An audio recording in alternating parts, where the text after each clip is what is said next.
Hi friends, welcome to Swami's kitchen. நாம் இன்னைக்கு பார்க்க போகிற ரெசிபி கோதுமை ரவை கார கொழுக்கட்டை. இதில் பருப்புகள் சேர்த்து பண்ணியிருக்கனால ரொம்ப ஹெல்த்தியான புரதச்சத்து நிறைந்த கார கொழுக்கட்டை இது காலையில் டிஃபனுக்கும் ஈவினிங் ஸ்நாக்ஸுக்கும் இதை செய்து சாப்பிட்லாம். ரொம்ப அருமையாக இருக்கும். இதை எப்படி செய்திடலான்னு பார்த்துருவோம். இதுக்கு தேவையான பொருளெல்லாம் பார்த்துடலாம். கார கொழுக்கட்டை செய்யறதுக்கு 3 டேபிள் ஸ்பூன் கடலைப்பருப்பு, 3 டேபிள் ஸ்பூன் பாசிப்பருப்பு எடுத்து ரெண்டையும் கழுவி ஒன்றா ஊற போட்டுருங்க. 2 மணிக்கூர் நல்லா ஊறி வரணும். இப்படி பாருங்கள், ஒன்றா தான் ஊற போட்டிருக்கேன். நல்லா ஊறி வரணும். நல்லா ஊறி வந்ததை எடுத்து தண்ணியை வடிகட்டிட்டு மிக்ஸி ஜாரில் மாற்றி ஒரு காஞ்ச மிளகாய், ஒரு அரை டீஸ்பூன் ஜீரகம் சேர்த்து நல்லா குறவரப்பாட்டு அரைச்சி எடுக்கணும். தண்ணி விடாமல் அரைச்சி எடுக்கணும். இப்போ இது ஒரு சைடில் இருக்கட்டு. பாருங்கள், இதே மாதிரி இருக்கணும். இப்போ இது ஒரு சைடில் இருக்கட்டு. இப்போ நம்ம ஒரு கப்பு ரவை எடுத்துருக்கேன், அதாவது கோதுமை ரவை. இது சின்ன ரவை. உங்களுக்கு பெரிய ரவையாக இருந்தால் மிக்ஸி ஜாரில் போட்டு ஒரு சுற்றி எடுத்துக்கலாம். இப்போ இதை லேசாக ஒரு கப்பு தண்ணி விட்டு நல்லா அலசி வடிகட்டி எடுத்துருங்க. அதில் மேலே இருக்க அழுக்கெல்லாம் வெளியே வந்துடும். வடிகட்டி எடுத்துக்கிட்டு இதில் ஒரு அரை கப்பு தண்ணி விட்டு ஒரு 10 நிமிஷம் ஊற வச்சிடணும். மூடி வச்சுருங்க. ஒரு 10 நிமிஷம் ஊற வச்சிடலாம். அதுக்கடையில் என்ன ஜாமானெல்லாம் பார்த்துருவோம். ஒரு பெரிய கேரட்டை நான் துருவி வச்சுருக்கேன். அரை கப்பு துருவின தேங்காய், கருவேப்பிலை, பொடியாக நறுக்கின கருவேப்பிலை, 1 டேபிள் ஸ்பூன் உளுந்தம்பருப்பு, 1 டேபிள் ஸ்பூன் கடலைப்பருப்பு, கடுகு அரை டீஸ்பூன். இப்போது 2 பச்சை மிளகாய், உங்களுக்கு காரத்துக்கு தேவையான அளவு பச்சை மிளகாய் போடுங்க. கொத்தமல்லி இலை, காம்பு வேண்டாம். ஒரு பெரிய துண்டு இஞ்சியை பொடியாக நறுக்கிடுங்க. பெருங்காயத்தூள், உப்பு, தேங்காய் எண்ணெய், இவ்வளோ தான் தேவை. இப்போ நம்ம அடுப்பில் கடாயை வச்சு காஞ்சதும் தேங்காய் எண்ணெய் விட்டுருக்கேன். தேங்காய் எண்ணெய் விட்டால் நல்லா வாசனையாக இருக்கும். நம்ம கடுகு எடுத்து வச்ச கடுகை போட்டுருங்க. கடுகு நல்லா பொரியணும். இப்படி நல்லா வெடித்து பொரிஞ்ச உடனே கடலைப்பருப்பை போட்டுருங்க. கடலைப்பருப்பும் கொஞ்சம் பொரிஞ்சு வந்த உடனே உளுந்தம்பருப்பு போடலாம். உளுந்தம்பருப்பும் போட்டு நல்லா செவந்து வரட்டு. இப்போ இதில் கருவேப்பிலை, நம்ம எடுத்து வச்ச கேரட்டு, அதையும் போட்டு நல்லா கிளறி விடுங்க. நல்லா வதக்கி விடுங்க. இப்போ இதில் இஞ்சி, பச்சை மிளகாய் எடுத்து வச்சு நம்ம பச்சை மிளகாயும் இஞ்சியும் அதில் போட்டு நல்லா வதக்கி விட்டுருங்க. நல்லா வதங்கி வரட்டு. அப்படின்னா தான் நல்லா வாசனையாக இருக்கும். இப்போ இதில் உப்பு ஒரு 1/4 டீஸ்பூன் முதல்ல உப்பு போட்டிருக்கேன், பார்த்து போடலாம். இப்போ நல்லா வதங்கி வந்துட்டு இப்போ நம்ம அரைச்சி வச்ச பருப்பு, பாசிப்பருப்பும் கடலைப்பருப்பும், உங்களுக்கு இதில் துவரம்பருப்பு போடலாம். நல்லா போட்டால் நல்லா வாசனையாக இருக்கும். பாருங்கள், இப்போ இதில் பச்சை வாசனை போகிறது வரைக்கும் நீங்கள் வதக்கி விடணும். மீடியம் ஸ்லோ ஃப்ளேமில் வச்சு நல்லா வதக்கி விடணும். இந்த பச்சை வாசனை போகணும். நல்லா வதக்கி விடுங்க. நல்லா வதக்கி விட்டுக்கிட்டு நம்ம தண்ணி விடலாம். அதாவது நான் இப்போ இதில் 1.5 கப்பு தண்ணி விடுவேன். முதல்ல அரை கப்பு தண்ணி விட்டு ஊற வச்சுருந்தோம். 2 கப்பு தண்ணி வேணும் இந்த ரவை வெந்து வரதுக்கு. நம்ம இப்போ இதில் 1.5 கப்பு தண்ணி விட்டு நல்லா கலந்து விட்டுருங்க.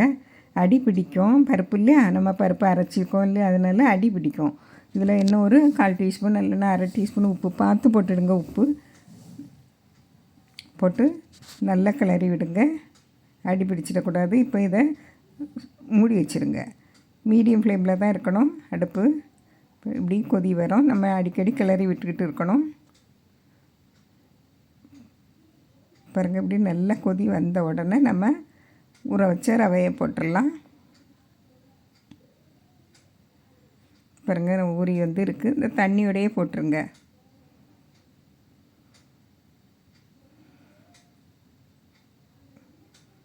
எல்லாம் எடுத்து போட்டுக்கிட்டு நல்லா கிளறி விடுங்க. அடுப்பை ஸ்லோ ஃப்ளேமில் வச்சிடுங்க. இதில் உப்பு எல்லாம் செக் பண்ணிடுங்க.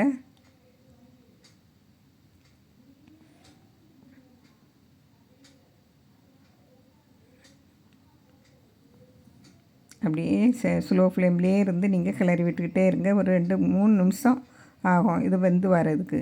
இப்போ நம்ம கொஞ்சம் வெந்து வந்துட்டு இப்போ தேங்காய் துருவலை போட்டுருவோம். தேங்காய் நீங்கள் எவ்வளோ அரை கப்பு மேலே போட்டாலும் நல்லாயிருக்கும். நல்ல வாசனையாட்டு இருக்கும். இப்போ நல்லா கிளறி விட்டுக்கிட்டு மல்லித்தழை, இது ஆப்ஷனல் தான், தேவையில்லைன்னா விட்டுருங்க, வேண்டாம். நான் போட்டிருக்கேன். போட்டுட்டு இதில் நான் ஒன்றை மறந்துட்டேன், அதாவது பெருங்காயத்தூளை மறந்துட்டேன். அதனால் இனிமே தான் போட்டு நான் கிளற போகிறேன். பாருங்கள், நல்ல வாசனையாக இருக்கும். கண்டிப்பாக போடணும். நம்ம பருப்புகளெல்லாம் சேர்த்துருக்கோம், அதனால் வாயு சேராது. இப்போ இதை வேறு ஒரு பாத்திரத்தில் மாற்றி மூடி வச்சுருங்க.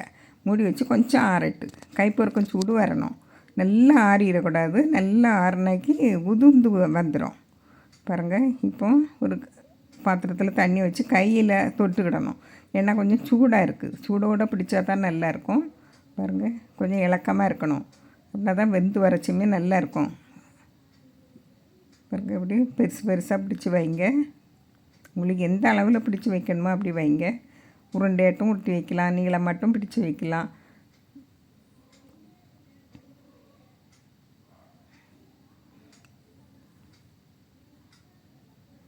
ஒரே அளவாட்டு வைங்க. பாருங்கள், இதை வச்சாச்சு. இட்லி தட்டுலேயும் வச்சுலாம், ஒவ்வொரு குழிலையும் ரெண்டு ரெண்டு வச்சு வைக்கலாம். பாருங்கள், நம்ம இட்லி பானையில் வச்சாச்சு. ஒரு 15 நிமிஷம் நல்லா வேகட்டு. பாருங்கள், நல்லா வந்துட்டு நல்லா கம்மணி வாசனையாக இருக்குது. இப்போ பஞ்சு போல் தான் இருக்கும். நம்ம இறக்கி ஒரு 2 நிமிஷத்துலேயே அது இறுகி வந்துடும். பாருங்கள், கொஞ்சம் இறுகி வந்துட்டு இப்போ ஒரு ஸ்பூன் எடுத்து தள்ளி பாருங்கள். நல்லா கம்மணி வாசனையோடு இருக்குது. நல்லா சூடாக தான் இருக்குது. இதை வேறு ஒரு பாத்திரத்தில் மாற்றிடுவோம். இதே மாதிரி நீங்களும் இந்த ஈவினிங் ஸ்நாக்ஸுக்கு செய்து பாருங்கள். இல்லைன்னா காலையில் டிஃபனுக்கும் இதே மாதிரி செய்து வச்சு சாப்பிட்லாம். ரொம்ப அருமையாக இருக்கும். பாருங்கள், இதே மாதிரி நீங்களும் செய்து பாருங்கள். பிடிச்சிருந்தால் லைக் பண்ணுங்கள், ஷேர் பண்ணுங்கள், கமெண்ட்ஸ் பண்ணுங்கள். மறக்காமல் சப்ஸ்கிரைப் பண்ணுங்கள். தேங்க்யூ.